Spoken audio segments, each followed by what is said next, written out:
तुम्ही अंडी खात नसाल तरी तुम्ही हा व्हिडिओ शेवटपर्यंत नक्की बघा, कारण विषय फक्त अंड्यापुरता लिमिटेड नाही आणि तुम्हाला अंडी सध्या चढ्या दरानं खरेदी करावी लागत असली तरी त्याचं कारण हे फक्त पोल्ट्री फार्म मध्ये दडलेलं नाही, तर त्यासाठी तुम्हाला थेट पेट्रोल पंपावर जावं लागणार आहे.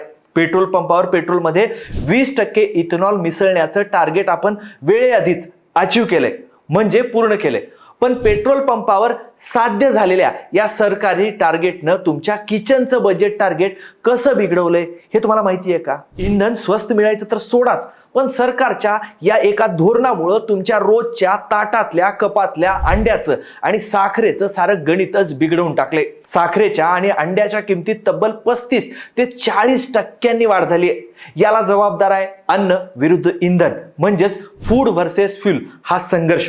आजच्या व्हिडिओमध्ये मी तुम्हाला हाच नेमका संघर्ष काय, अंडी का महागलीत, मक्याचा आणि अंड्यांच्या किमतीचा संबंध काय, इथेनॉल उत्पादक इतक्या मोठ्या प्रमाणावर मका का खरेदी करतायत, भारत मका निर्यातदार ते आयातदार कसा बनला आणि अंडी आणखी किती महाग होणार आहेत, याचाच बिटवीन द लाईन अर्थ विश्लेषण साध्या सोप्या शब्दामध्ये मी तुम्हाला सांगणार आहे. त्यामुळे हा व्हिडिओ शेवटपर्यंत बघा आणि पुढे जाण्याची आपल्या सगळ्यांना विनंती आहे की तुम्ही अजूनपर्यंत टीओडी मराठी चॅनल यूट्यूबवर सबस्क्राईब केलं नसेल तर लगेच सबस्क्राईब करा, सोशल मीडियावर फॉलो करा.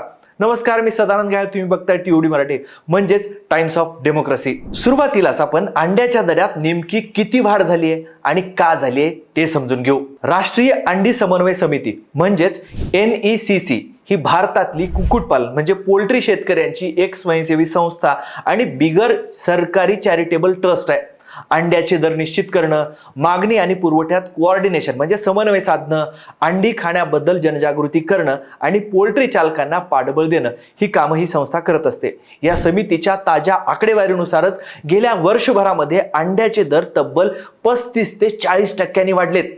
थेट पोल्ट्री फार्म मधून मिळणाऱ्या अंड्याची किंमत 7 रुपयांवर गेली आहे, तर किरकोळ बाजारात ग्राहकांना एका अंड्यासाठी 8.5 ते 9 रुपये मोजावे लागतायत. अंड्यांच्या या दरवाढी मागचं सगळ्यात मोठं महत्वाचं कारण आहे ते म्हणजे कोंबड्यांचा चारा, ज्याला आपण पोल्ट्री फीड म्हणतो. कुक्कुटपालनात एकूण उत्पादनाचा तब्बल 65 ते 70% खर्च फक्त या चाऱ्यावर होतो आणि या चाऱ्यातला सगळ्यात मोठा मेजर 70% भाग हा मक्याचा असतो. पण या मक्याचा भाव 3 वर्षापूर्वी प्रति टन 14,000 रुपये होता, तो आज थेट 26,500 रुपयांच्या विक्रमी पातळीवर गेलाय. म्हणजेच 3 वर्षात भाव जवळपास दुपटीनं वाढलाय. केवळ गेल्या 5 महिन्यातच मक्याच्या किमतीत 20% वाढल्यात. त्यामुळं पोल्ट्री चालकांचा एकूण खर्च वाढलाय आणि त्याचा थेट फटका तुमच्या आणि माझ्या खिशाला बसतोय, आपल्या किचनचं बजेट बिघडवतोय. आता तुम्हाला प्रश्न पडला असेल की मक्याच्या दरात ही एवढी वाढ का झाली, तर याचं थेट उत्तर आहे इथेनॉल निर्मिती. भारताच्या इथेनॉल ब्लेंडिंग प्रोग्राम अंतर्गत म्हणजेच पेट्रोलमध्ये 20% इथेनॉल मिसळण्यामुळं कच्च्या मालाची मागणी वाढली. CNBC 18च्या एका बातमीनुसार सुरुवातीला इथेनॉल निर्मितीसाठी ऊसाचा रस आणि BHV मोलासेस वापरला जात होता, पण साखरेची टंचाई आणि वाढते भाव पाहता सरकारनं ऊसापासून इथेनॉल बनवण्यावर काही निर्बंध घातले आणि मोर्चा आपला मक्याकडे वळवायला सुरुवात केली. सरकारनं मका इथेनॉलच्या खरेदी किमतीत दरवर्षी सरासरी 11.5% वाढ केली. या फिक्स भावामुळे शेतकऱ्यांचा मका विक्रीसाठी इथेनॉल निर्मात्यांकडे ओढ वाढला.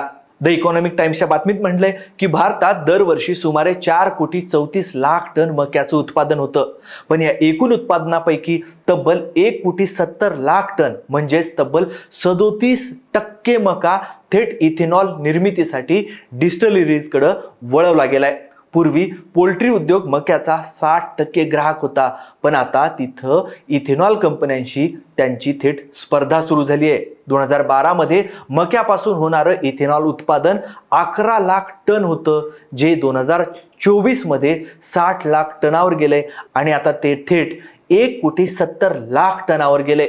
2030 पर्यंत ते 2.5 कोटी टनावर पोहोचण्याचा अंदाज आहे. याच अतिप्रचंड मागणीमुळे भारतात एक अभूतपूर्व बदल झालाय. मका निर्यातदार भारताला मका आयातदार देश बनवलंय. मग मका निर्यातदार भारत आयातदार कसा झाला? जो भारत पारंपरिकपणे बांगलादेश आणि व्हिएतनाम सारख्या देशांना मका निर्यात करायचा, त्याच भारताला आता स्वतःची देशांतर्गत गरज भागवण्यासाठी मका आयात करावा लागतोय, म्हणजे मका विकत घ्यावा लागतोय परदेशातून. देशात मक्याची तीव्र टंचाई निर्माण झाल्यामुळेच आर्थिक वर्ष 2025 मध्ये भारतानं विक्रमी 10 लाख टन मका आयात केला होता. ही टंचाई इतकी गंभीर होती की मक्याची आयात सुलभ करण्यासाठी भारताला आपला नेहमीचा व्यापारी कोटा बाजूला ठेवून म्यानमार आणि युक्रेन मधून नॉन जीएमओ मका आयात करावा लागला होता.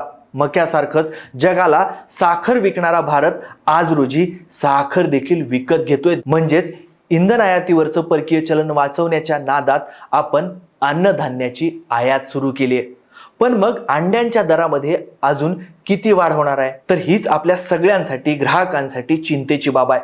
कारण ही दरवाढ इथंच थांबणारी नाही. आगामी हिवाळ्यामध्ये अंड्यांच्या किमतीत आणखी भडकण्याची दाट शक्यता वर्तवली जाते. भारतात हिवाळ्यात अंड्याचा खप आणि मागणी नेहमीच नैसर्गिकरित्या वाढत असते. जी बिझनेसच्या एका विश्लेषणानुसार आणि बाजार तज्ज्ञांच्या अंदाजानुसार मक्याची टंचाई अशीच कायम राहिली आणि पोल्ट्री फीडचा खर्च कमी झाला नाही तर आगामी हिवाळ्यात किरकोळ बाजारात एका अंड्याची किंमत थेट 20 ते 25 रुपयांवर पोहोचू शकते. विशेषतः महाराष्ट्रात या किमतीमध्ये खूप मोठी वाढ होण्याचा अंदाज वर्तवला जातोय. पोल्ट्री चालकांसमोर फक्त मक्याचंच संकट नाही तर कोंबड्यांच्या चाऱ्यातल्या प्रथिनांचा दुसरा महत्त्वाचा घटक असलेली सोयाबीन पेंड देखील मागली आहे. 40% ही पेंड मागली आहे. सोयाबीनची पेंड प्रति किलो 45 रुपयांवरून 65 ते 66 रुपयांवर पोहोचले. पण केवळ इथेनॉलच अंड्याच्या दरवाढीला कारणीभूत आहे का? तर असं नाही. या दरवाढी मागे इतरही अनेक नैसर्गिक आणि नियोजनातल्या त्रुटी कारणीभूत आहेत. उदाहरणार्थ, गेल्या काही महिन्यात देशात अत्यंत कडक उन्हाळा होता. अल निनोमुळे उष्णता वाढली आहे. त्यामुळं कोंबड्यांमध्ये तीव्र हीट स्ट्रेस म्हणजेच उष्माघाताची समस्या निर्माण झाली आहे. त्यातून कोंबड्यांमध्ये अकाली मृत्यूचं प्रमाण वाढले आणि त्याची उत्पादकता घटली. पूर्वी 2 किलो वजनाचा बॉयलर तयार व्हायचा, तो या उष्णतेमुळे फक्त 1 किलो 900 ग्राम वजनाचा तयार होऊ लागलाय.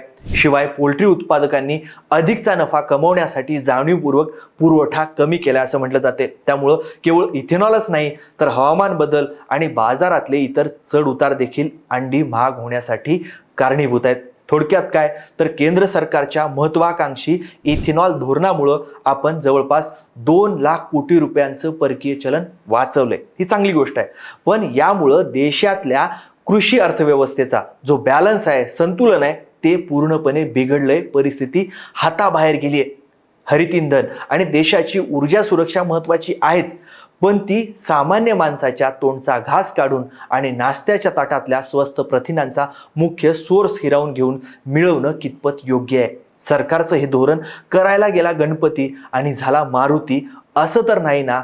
हा मोठा प्रश्न आहे. तुमच्या गावात, शहरात अंडी किती रुपयाला मिळत आहेत? भावात किती वाढ झाली आहे? तुम्ही मका उत्पादक शेतकरी असाल तर तुम्हाला किती भाव मिळतोय? आणि सगळ्यात महत्त्वाचं म्हणजे सरकारनं हे इथेनॉल धोरण तात्काळ मागं घेण्याची, थांबवण्याची गरज आहे का?